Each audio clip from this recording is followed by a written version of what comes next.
Today, we salute Police Officer Jason Rivera for the last time.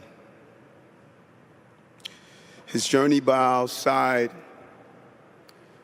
has ended.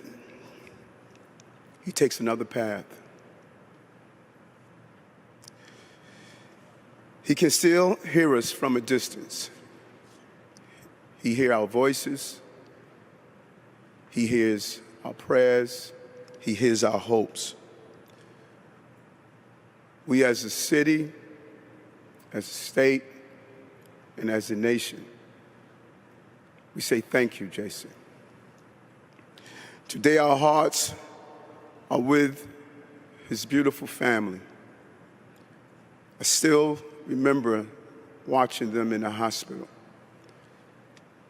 and just feeling the pain that moved throughout the entire hospital, as not only the police officers, but the staffs, the doctors, the people in the community felt the pain as we all mourned his loss.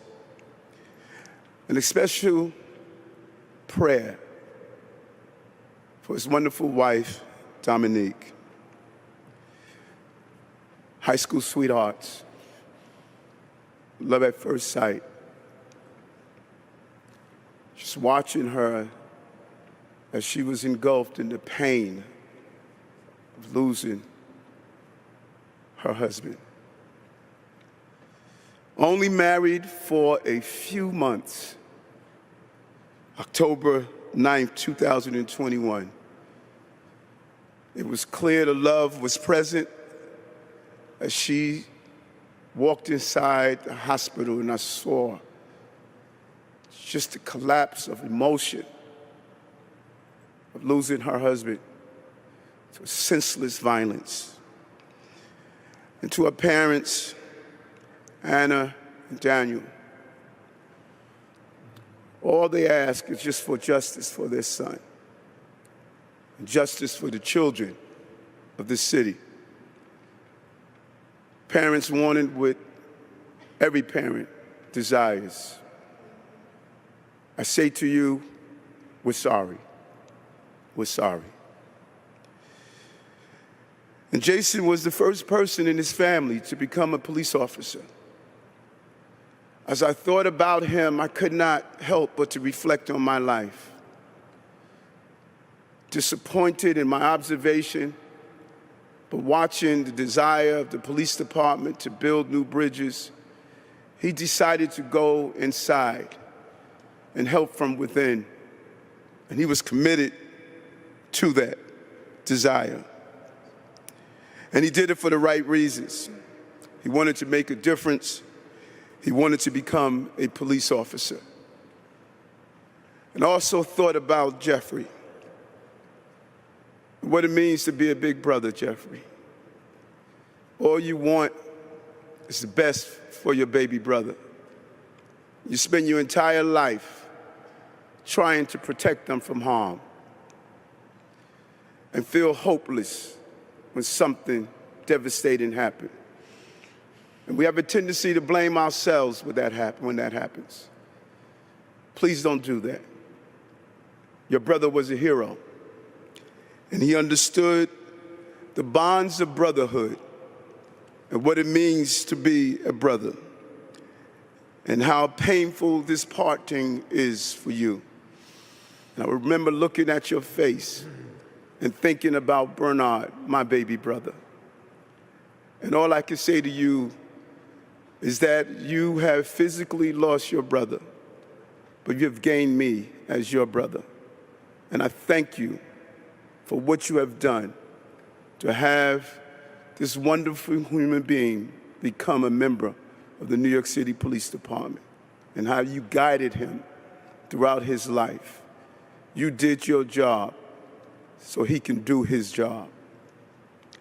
Jason was fortunate enough to also have a wonderful extended family. Dominique's parents, Liliana and Jimmy, and their children, his siblings-in-law. The entire Dominican community, as well as the entire city of New York, is in mourning, but it also lifts up our acknowledgement of how much first-generation New Yorkers play a vital role in the fabric of this city.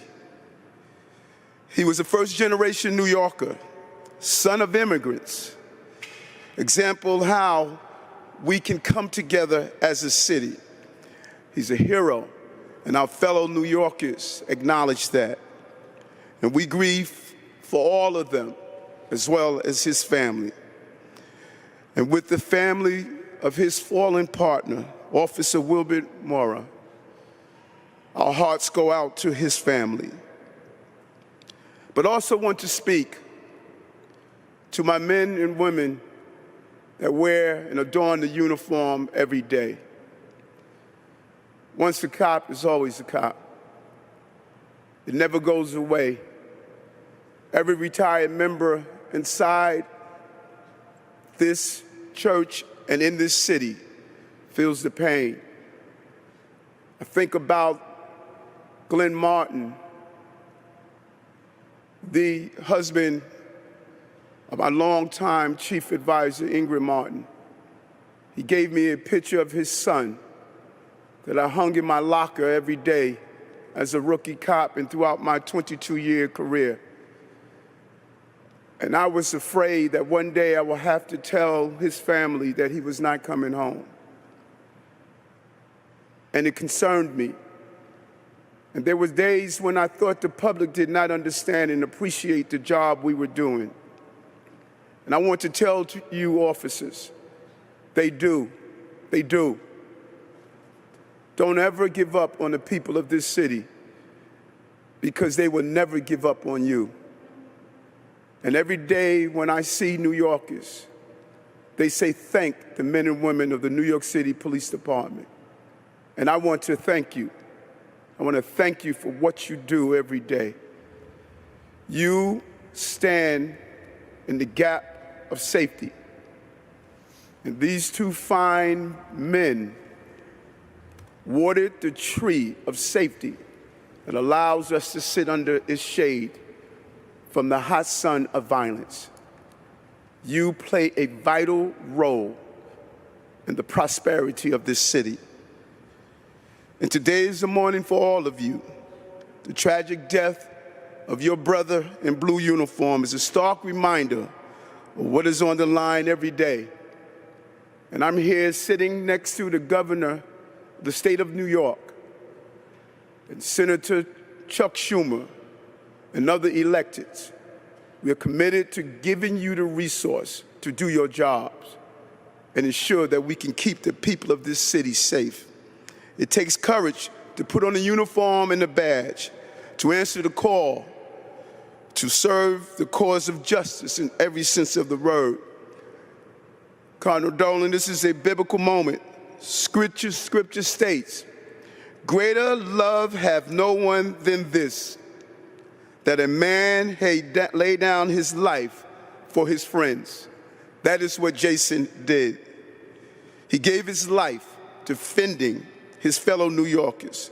That greater love unites us here today, standing side by side. There has been a tremendous amount of sadness and grief in our city. But as I travel, I see something special about New York. Inside the crevices of violence and uncertainty in COVID, inside the uncertainty of what tomorrows are alike, I see love and hope and opportunity. Hey, I'm Rob Finnerty. Thanks for watching. If you enjoyed this video, please join the conversation in the comments below. Don't forget to subscribe, too. Hit the bell icon to be alerted to breaking news. And remember, there's a whole lot more on Newsmax TV, America's fastest growing cable news network. Newsmax TV, we're real news for real people.